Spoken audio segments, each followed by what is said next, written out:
What would you do if your own child tried to convince a judge that you were losing your mind? Not arguing with you, not staging an intervention, not whispering behind your back, but filing legal documents to erase your independence.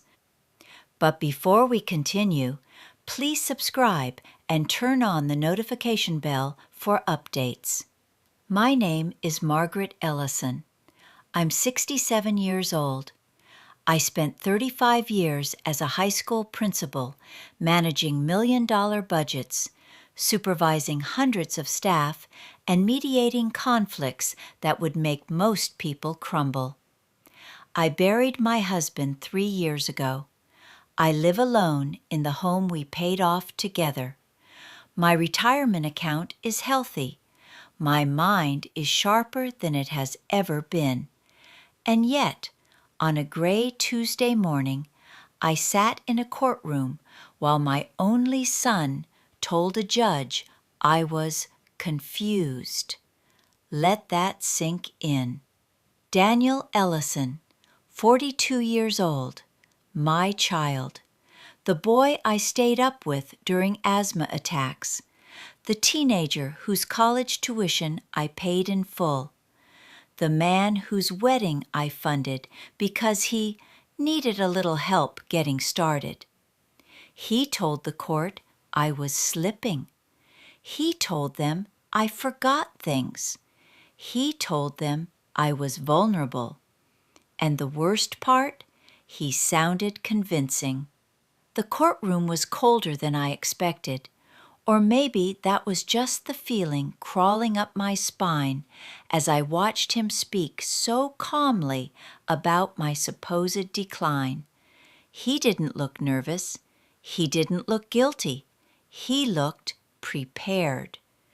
Have you ever listened to someone rewrite your identity in real time? It's surreal. You start questioning yourself. Did I forget something? Did I say that twice? Am I missing something? That's how subtle this kind of betrayal is. It doesn't begin with handcuffs. It begins with doubt. 6 weeks before that hearing, I received certified mail. Inside was a petition filed in county court. Daniel was requesting guardianship. He claimed I was showing signs of early dementia.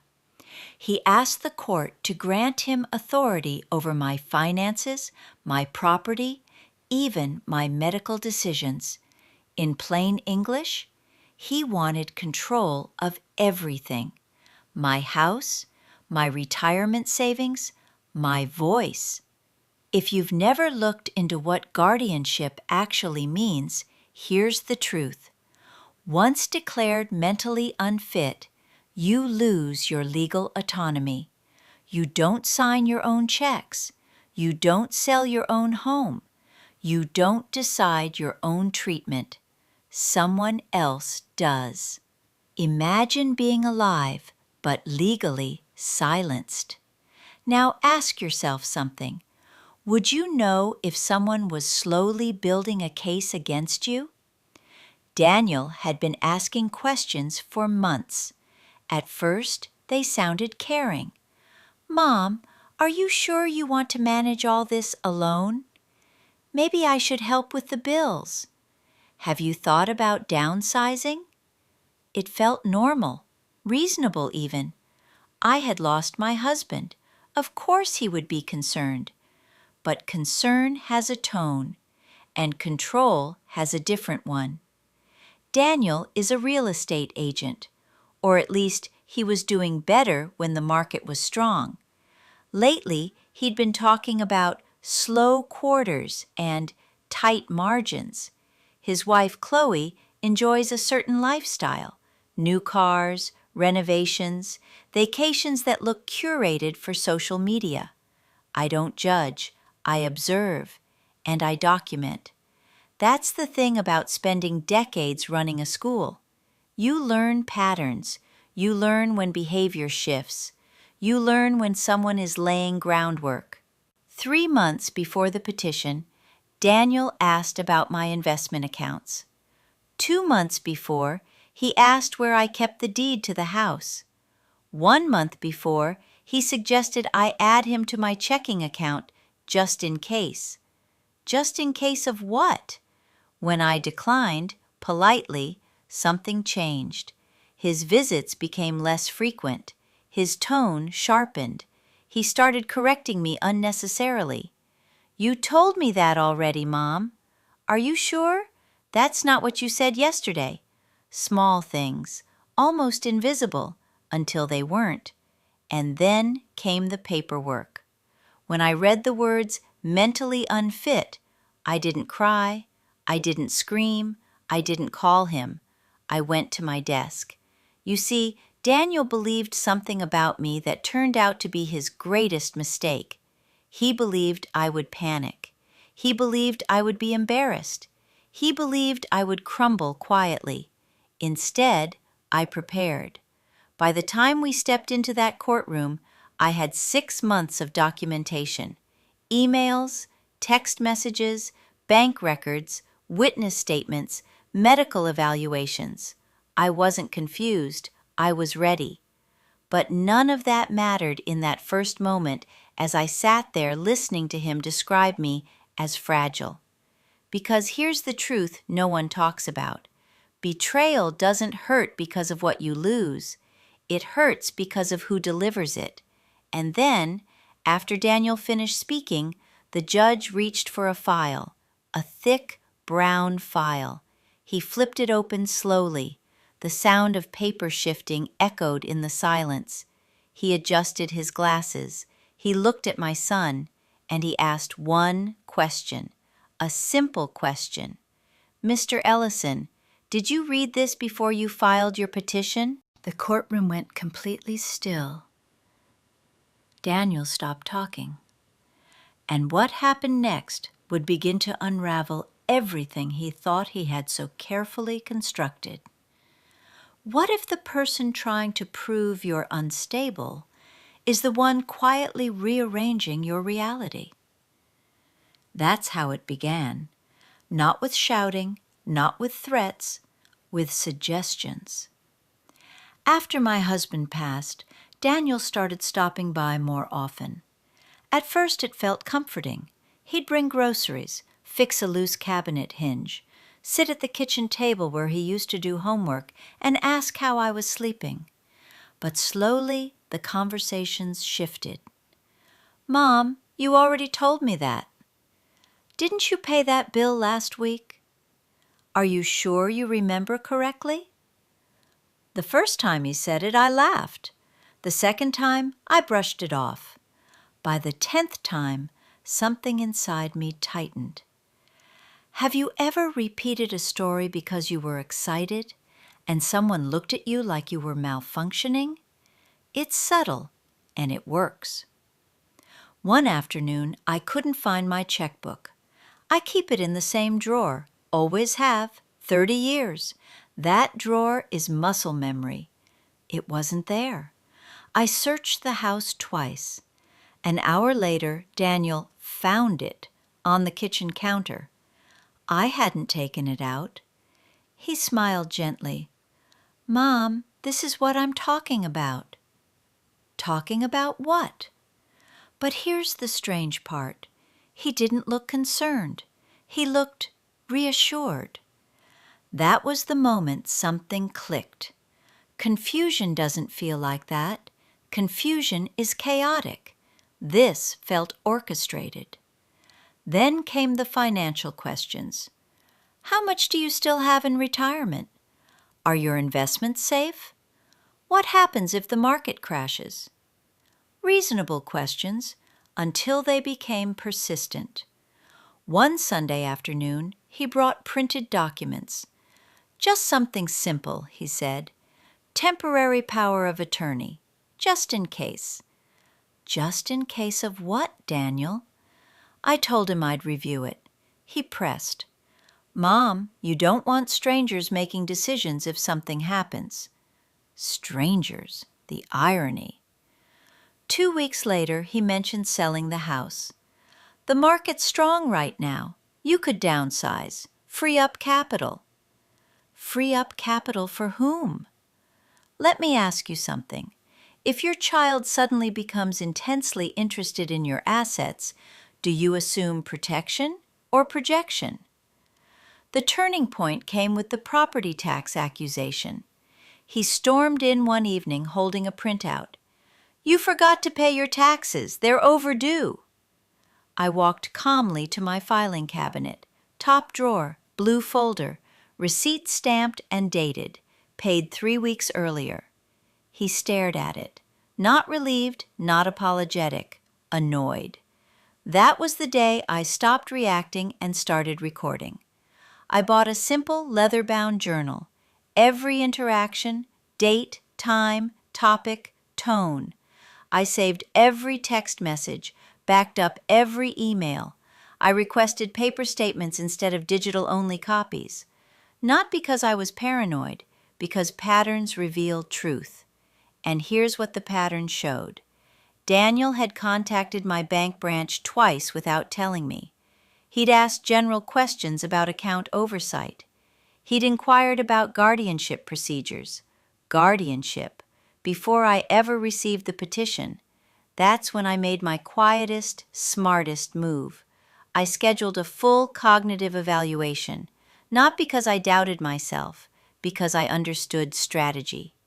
The neurologist conducted memory recall tests, problem-solving exercises, orientation assessments. I passed them all comfortably.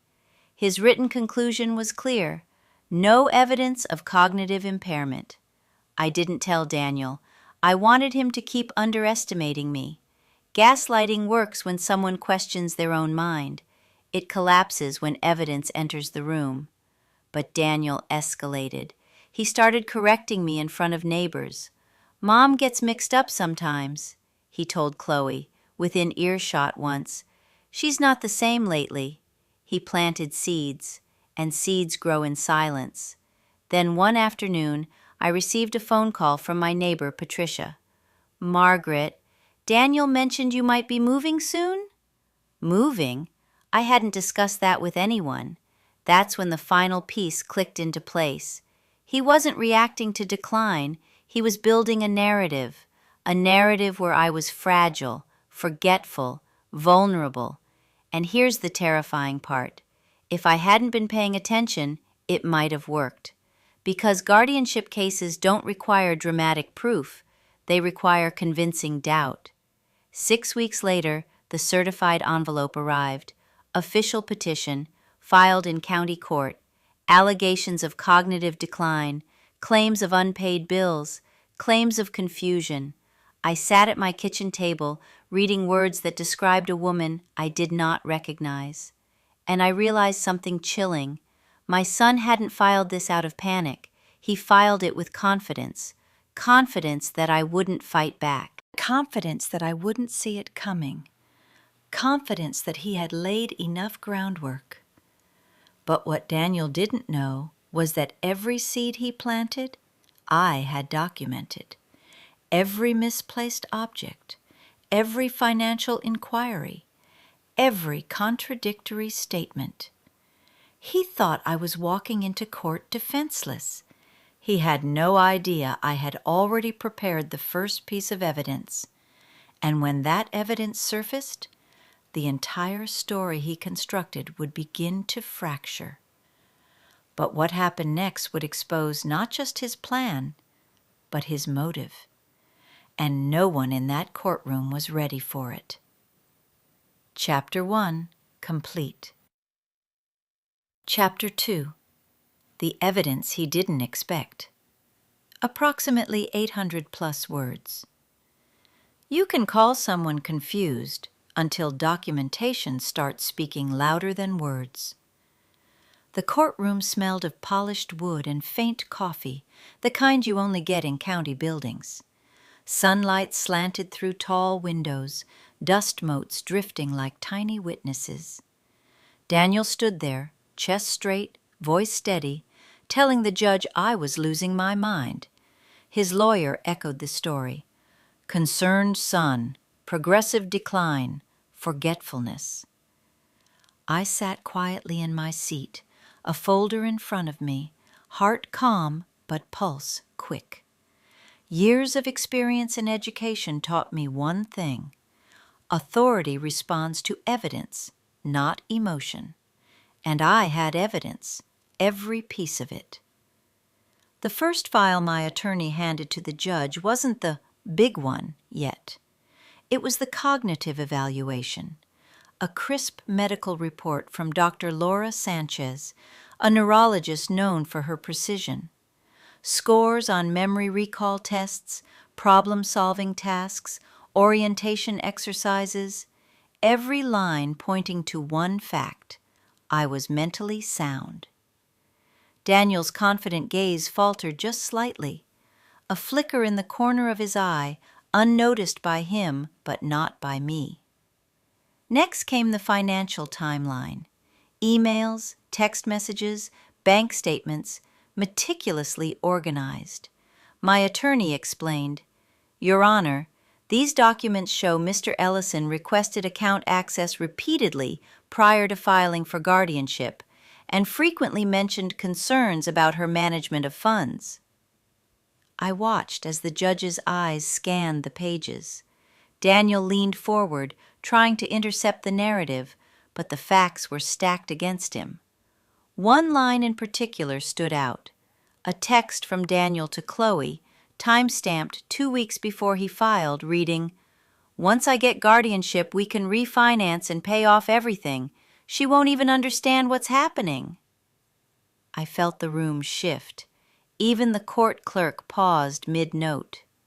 A few minutes later, my attorney called Thomas Green, my bank manager, to testify. Thomas, a no-nonsense man in his mid-50s, recounted how Daniel had asked about account transfer procedures weeks before the petition. He had asked, hypothetically, what would happen if a client was declared mentally unfit, how quickly assets could be moved, and what protections the bank had. The judge scribbled notes. Daniel's face tightened. He shifted in his chair. His composure, so carefully maintained, began to crack. And then it happened. The judge opened the file that would change everything, the one Daniel never imagined I had. Thick, brown, unassuming, yet deadly in impact. Inside were audio transcripts recorded legally in one-party consent, capturing Daniel speaking to Chloe about the plan. His words, casual, almost bored: "Once we get guardianship, we can take control. She won't know what's happening. Everything will be ours." The courtroom went silent. You could hear the faint hum of the air conditioner. Daniel's jaw worked, but no sound came out. He realized, too late, that he had underestimated me. I felt a strange mix of emotions: relief, validation, heartbreak. Relief that my life, my autonomy, my voice were defended. Validation that my instincts had been correct, and heartbreak that my own son had gone this far. The judge looked at him, adjusted his glasses, and slowly began to speak. Every word carefully measured, every pause amplifying the weight of truth. Daniel's confident, rehearsed story crumbled under the weight of evidence. He tried to interject, "Your Honor, But the judge raised a hand. Silence. I glanced around the courtroom. I saw the subtle reactions, murmurs, raised eyebrows, the shuffle of papers. Even the court reporter seemed to hesitate, as though sensing the unraveling tension. Then the judge, looking Daniel square in the eyes, said a simple but damning question. "Mr. Ellison, did you read this file before you filed your petition?" Daniel froze. His mouth opened, closed, no words. The judge went on to outline the contradictions. No medical proof, a clear financial motive, recorded statements suggesting intent, and emails proving prior planning. Every claim Daniel had made was now under a spotlight, revealed for what it truly was, a calculated attempt to seize control. I remained calm, sitting in my seat. My heart pounded, but I didn't flinch. This wasn't about revenge. This was about truth, dignity, and the right to be heard. Daniel attempted to speak again, voice quivering. I was just stressed. The courtroom didn't buy it. The pattern was undeniable. Evidence, after all, doesn't lie. And in that moment, I realized something crucial. Guardianship abuse is frighteningly common. Many seniors are silenced not because they are incapable, but because someone close decides they can profit from doubt. I had been ready. Others aren't always so lucky. But the story didn't end in that courtroom. The judgment was imminent, yes, but the emotional fallout, the confrontation with the son who had attempted to erase you legally, that was just beginning. And the final revelation? That would come after the judge's gavel struck in a quiet hallway, away from cameras and the eyes of the world. Because sometimes the legal victory is only part of the story. The human cost, the relationship, the betrayal, the confrontation can be far more complex.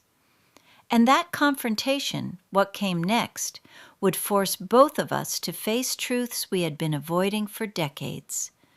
But for now, the courtroom had spoken, and the evidence had won. Sometimes justice isn't loud.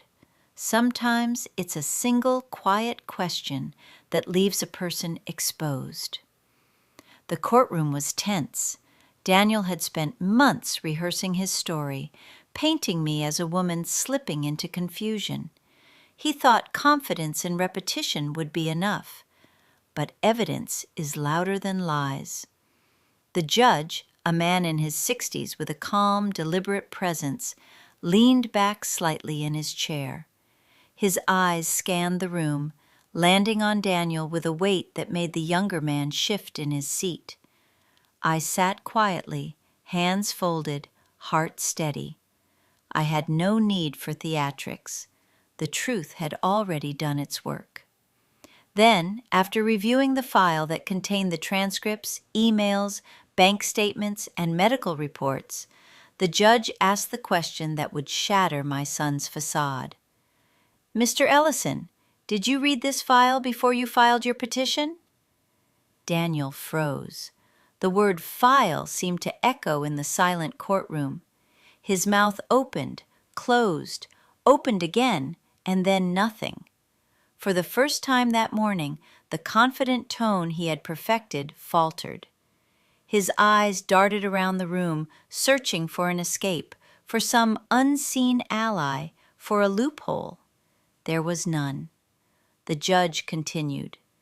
"You filed a petition claiming your mother was unable to manage her affairs. Yet the evidence in this file clearly shows 1. No medical assessment indicating cognitive decline. 2. Prior attempts to gain control over her finances. 3. Recorded statements outlining your intention to take over her property." I felt a mix of vindication and sorrow. Vindication because the truth was undeniable. Sorrow because this was my son, and the betrayal cut deeper than the courtroom walls could contain. Daniel tried again, voice quivering. "Your Honor, I was just trying to help." The judge raised a hand. Silence. "Help? Mr. Ellison, do you consider attempting to gain guardianship for personal financial benefit help?" The courtroom was still. Even the spectators, a few family friends who had quietly sat at the back, exchanged uneasy glances. The air was thick with tension. I remembered the first time Daniel suggested signing a temporary power of attorney. He had said, innocently, "Just in case, Mom." He hadn't been concerned about my safety or well-being. He had been concerned about the future he wanted to create, one that conveniently placed him in control. And here he was, in front of the court, unraveling piece by piece. The judge detailed the timeline. Daniel had contacted my bank 2 weeks before filing the petition. He had asked about account access procedures, guardianship processes, and the speed at which a client's assets could be transferred. He had plotted this before the first hint of concern about my memory. The evidence was clear. The transcripts where Daniel spoke to Chloe, discussing how, once guardianship is obtained, everything can be ours, were damning. They painted a picture of intent, not concern. I stayed calm, observing Daniel's reactions.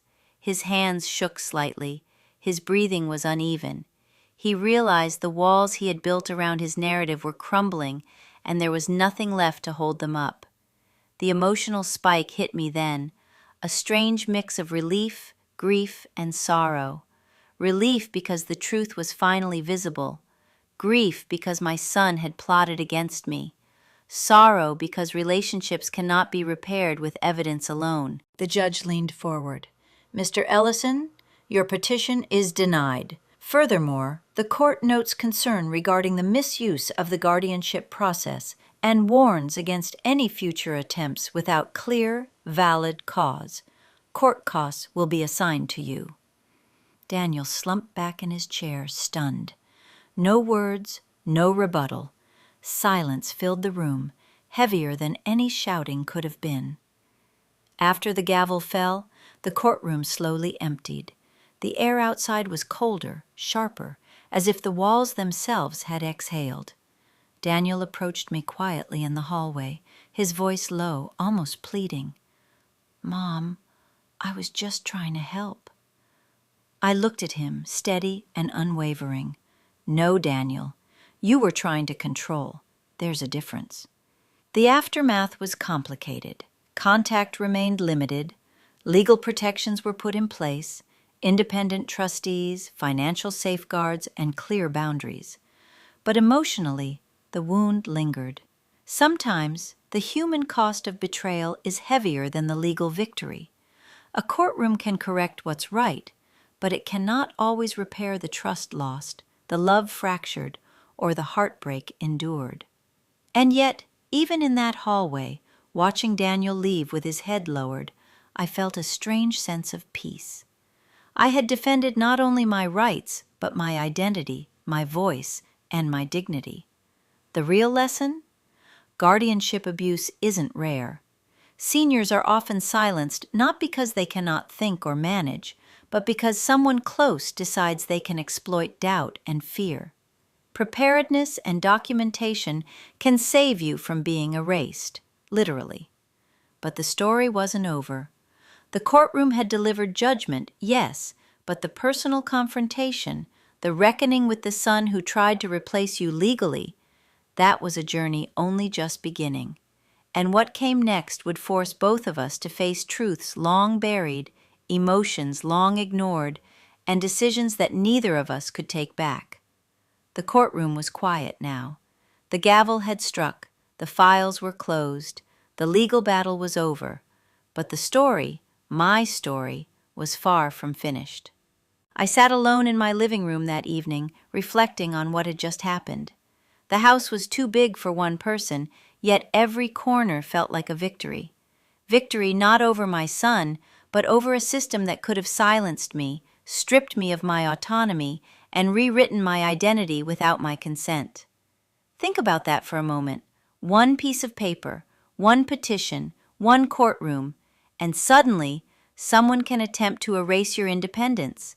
It's not just a personal attack, it's a cautionary tale. How many seniors are quietly undermined by family members? How many cases never reach a courtroom where evidence is so meticulously laid out? The truth is sobering. Guardianship abuse is a growing issue. It often hides behind concern, behind family loyalty, behind phrases like, "I'm just trying to help." People assume love and self-interest are mutually exclusive, but sometimes love is the mask for control. For me, the legal victory came with an emotional reckoning. Daniel had attempted to define who I was, what I could do, and how I should live. But he had miscalculated. I was not just a mother. I was a woman who had spent decades managing complex systems, navigating conflict, and standing firm under pressure. I had been ready. In the months that followed, I took several steps to protect myself. I updated my estate plan, creating clear instructions and appointing independent trustees. I maintained my financial independence, and I limited my interactions with Daniel, allowing space for reflection and, hopefully, understanding in the future. Yet even as the practical matters were addressed, the emotional landscape remained complex. There is a grief that comes with realizing a child could try to overpower you to rewrite your reality. There is disappointment in the betrayal, and there is also resilience, the deep, undeniable truth that you are stronger than anyone who underestimates you. I started sharing my story with other seniors, with community groups, and with anyone who might benefit from understanding the signs of guardianship abuse. I taught them the importance of documentation, of keeping records, of understanding the legal system before it can be used against you. Knowledge is a shield. Evidence is armor. The irony of the situation was not lost on me. The son who had tried to silence me inadvertently made me louder. My voice reached beyond the courtroom, beyond the walls of my home, and into the lives of people who needed to hear it most. And while the personal relationship remained complicated, I had reclaimed my authority over my life, my finances, and my choices. Looking back, the most striking lesson is simple. Vigilance is necessary, even with family. Autonomy is precious, and it can be challenged in subtle, insidious ways. Protecting yourself is not about distrust, it's about foresight and preparation. Protecting yourself is about ensuring that your life remains yours, regardless of others' intentions. I often reflect on that day in the courtroom, the day the judge asked Daniel the one question that changed everything. The day my preparation met his ambition. The day truth and evidence spoke louder than manipulation. It was a day of clarity, a day of justice, a day that reminded me that no one can take your mind, your rights, or your dignity if you are prepared to stand firm. To anyone listening, watching, or reading, talk to your parents, talk to your loved ones, know the signs, keep records, understand your rights, protect your autonomy. Don't wait for a betrayal to teach you lessons that could have been prevented, because sometimes what protects you isn't force or confrontation. It's preparation, it's knowledge, and yes, sometimes it's a single file that exposes the truth. And for me, that day wasn't just about defeating a petition. It was about proving to myself and to the world that I was still fully capable, fully present, fully me. The day my son tried to prove I was losing my mind was the day he proved exactly who was thinking clearly. And that clarity, that truth, is a victory no court can take away.